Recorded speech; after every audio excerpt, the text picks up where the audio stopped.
morning, ma'am and sir. I'm Nolsijan Cisneros, and I'm gonna do the blood. I'm gonna perform the blood pressure, and this is my equipment and my patient. Introduce yourself and verify client's identity to ensure that the nurse carry out the procedure with correct clients. Si Nolsijan Cisneros, nursing student. Kasi pa nga na to, sir. Nolasco Cisneros Jr. Explaining what you are going to do and why it is necessary. Sir, magkuha tag blood pressure. Perform hand hygiene to prevent contamination. Provide for client privacy, client's basic right.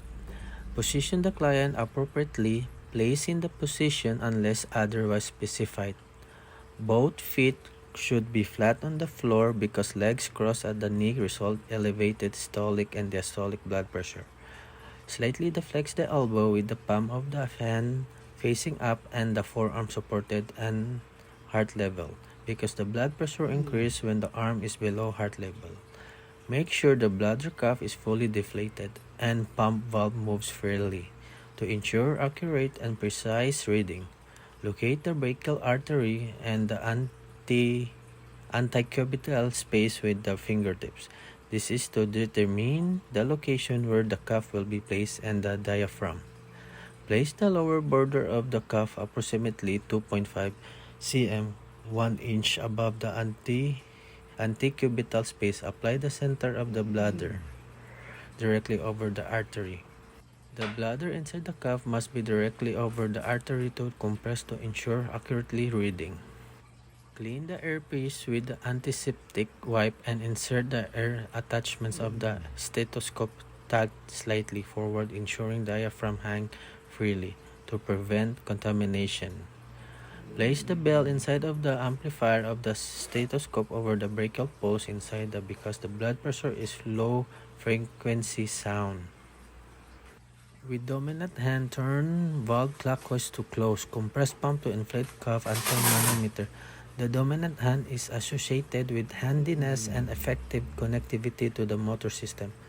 Release the valve on the cuff so that the pressure decreases at the rate of 2 to 3 millimeter of mercury per second. Because releasing the valve is faster or slower, an error in measurement may occur. As the pressure falls, identify the manometer reading and corrective paces. The manometer reading corrective paces is 1, 4, and 5 must be identified to determine the systolic and diastolic pressure.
Deflate the cup repeatedly and completely to release the pressure. Remove the cuff or wait 2 minutes before taking a second reading. This is permits enough time for the blood trough in the veins to be released.